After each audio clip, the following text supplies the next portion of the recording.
حضرت فاطمہ رضی اللہ تعالیٰ عنہا آپ نے چونکہ ڈائریکٹ نبی پاک علیہ السلام کی گود میں پرورش پائی ہے، جن لوگوں نے حضور علیہ الصلاۃ والسلام کی بڑی مختصر سی صحبت پائی، بڑا تھوڑا سا وقت انہوں نے نبی پاک علیہ السلام کے ساتھ گزارا، ان لوگوں کو اللہ تبارک و تعالیٰ نے بڑے اعزازات دیے، گویا حضور کی مقدس گلی سے بھی جو گزر گیا اللہ تعالیٰ نے اسے بھی بڑا مالا مال فرمایا۔ لیکن حضرت فاطمہ رضی اللہ تعالیٰ عنہ نے تو عمر مبارک کی ساری نبی پاک علیہ الصلاۃ والسلام کی مقدس تربیت میں گزاری ہے۔ تو جناب فاطمہ رضی اللہ تعالیٰ عنہ نے حضور علیہ السلام سے جو سیکھا، جو تربیت پائی، یقیناً اس کی مثال نہیں دی جا سکتی،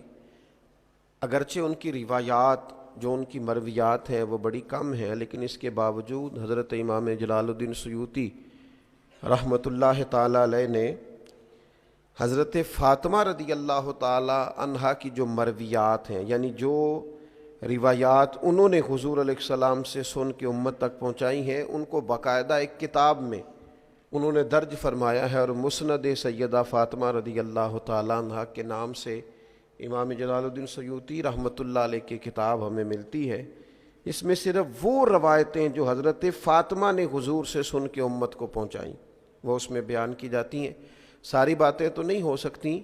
میرا آج خیال تھا چونکہ میں بہت ساری گفتگو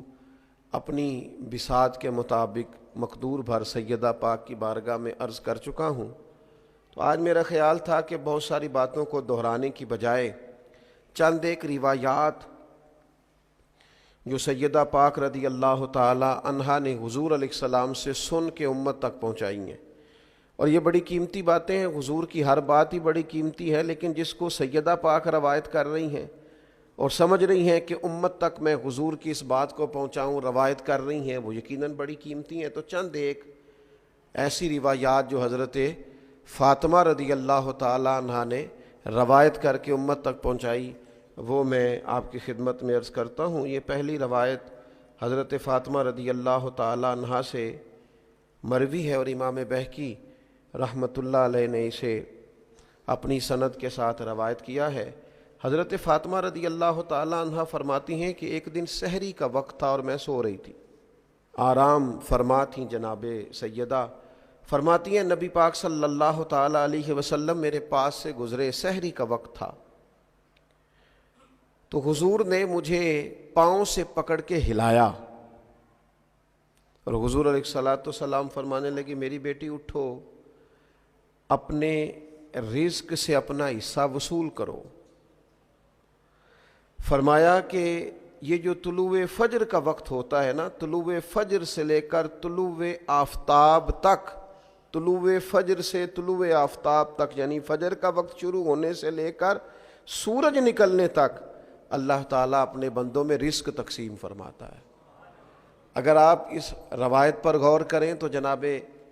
زہرا رضی اللہ تعالیٰ عنہا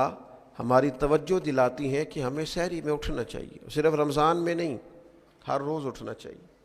یہ خاص وقت ہے عبادت کا، اس خاص وقت میں ہمیں اپنے اللہ کے حضور حاضر ہونا چاہیے۔ میرا خیال ہے ان سب لوگوں کو جو بہت زیادہ وقت رات کو بیدار رہتے ہیں اور عین وہ وقت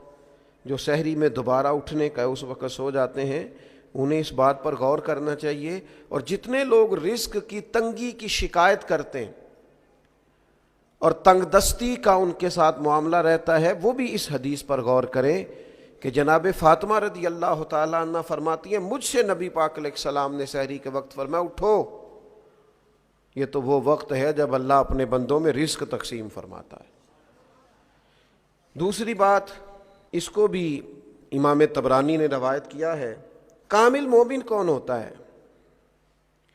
اس کی علامات سیدہ پاک رضی اللہ تعالی عنہا نبی کریم صلی اللہ تعالی علیہ وسلم سے روایت کرتی ہیں۔ آج آپ کسی شخص سے بھی کبھی بات کریں گے وہ سب سے بڑا مسلمان نظر آئے گا، سب سے بڑا مومن نظر آئے گا، اس کی باتوں میں، لب و لہجے میں ایسا محسوس ہوگا کہ جناب تکمیل کیے بیٹھے ہیں اپنی شخصیت کی، اور جناب مکمل جانتے ہیں اپنے آپ کو۔ لیکن یہ دیکھیے جناب فاطمہ رضی اللہ تعالی عنہا کامل مومن کی علامات بیان کرتی ہیں، ارشاد فرماتی ہیں کہ نبی پاک صلی اللہ تعالیٰ علیہ وسلم نے فرمایا وہ شخص کامل مومن نہیں ہو سکتا جس کا پڑوسی اس کے شر سے محفوظ نہ ہو۔ اگر وہ تکلیف دیتا ہے اپنے پڑوسی کو، اذیت پہنچاتا ہے، تو پھر کامل مومن نہیں ہو سکتا۔ اور پھر فرماتی ہیں کہ نبی پاک صلی اللہ تعالیٰ علیہ وسلم نے فرمایا کہ جو بندہ اللہ تعالیٰ پر اور یوم آخرت پر ایمان رکھتا ہے اسے چاہیے اپنے مہمان کی عزت کرے، جو گھر آ گیا ہے اس کا اکرام کرے، یہ اس کے مومن ہونے کی علامت۔ اور پھر ارشاد فرمانے لگی کہ نبی پاک صلی اللہ تعالیٰ علیہ وسلم نے فرمایا جو اللہ تعالیٰ اور آخرت پر ایمان رکھتا ہے کبھی اپنے ہمسائے کو اذیت نہ دے۔ اور پھر فرمایا جو اللہ تعالیٰ اور یوم آخرت پر ایمان رکھتا ہے اسے چاہیے یا تو اچھی بات کرے یا خاموش رہے، اپنے منہ سے ایسے جملے نہ نکالے جو جملے درست نہیں ہیں، جو جملے پاکیزہ نہیں ہیں، عمدہ نہیں ہیں، مومن کی شایان شان نہیں۔ اور پھر ارشاد فرماتی ہیں کہ نبی پاک صلی اللہ تعالیٰ علیہ وسلم نے فرمایا بے شک اللہ تعالیٰ حیادار، بردبار، پاک دامن اور با کردار مومن سے محبت فرماتا ہے۔ یہ صفات پیدا ہوں گی تو انسان اللہ تعالیٰ کی محبت کے قابل ہوگا۔ اور پھر فرماتی ہیں بد زبان، بد اخلاق، ضدی اور بھکاری سے ان کو اللہ تعالیٰ پسند نہیں کرتا۔ یہ جو لوگ ہیں یہ اللہ تعالیٰ کے پسندیدہ لوگ نہیں۔ اور فرمایا بے شک حیا ایمان کا حصہ ہے اور ایمان جنت میں لے جاتا ہے، جبکہ بد کلامی، بد خلقی یہ جہنم والا عمل ہے، یہ انسان کو دوزخ کی طرف لے جاتی ہے۔ میرا خیال ہے امام طبرانی کی روایت کرتا اس ایک حدیث پر ہی جو عمل کر لے وہ روحانی طور پر ایک مضبوط مسلمان ہو جائے گا، طاقتور مسلمان ہو جائے گا۔ پھر سیدہ پاک رضی اللہ تعالیٰ عنہ ایک اور مقام پر ارشاد فرماتی ہیں، آپ ارشاد فرماتی ہیں کہ رسول اللہ صلی اللہ تعالیٰ علیہ وسلم نے ارشاد فرمایا، یہ بھی امام بہقی روایت لائے ہیں سیدہ پاک سے، فرماتی ہیں کہ نبی پاک صلی اللہ تعالیٰ علیہ وسلم نے فرمایا، یہ آپ زیادہ توجہ کیجئے گا جو بات عرض کرنے لگا ہوں،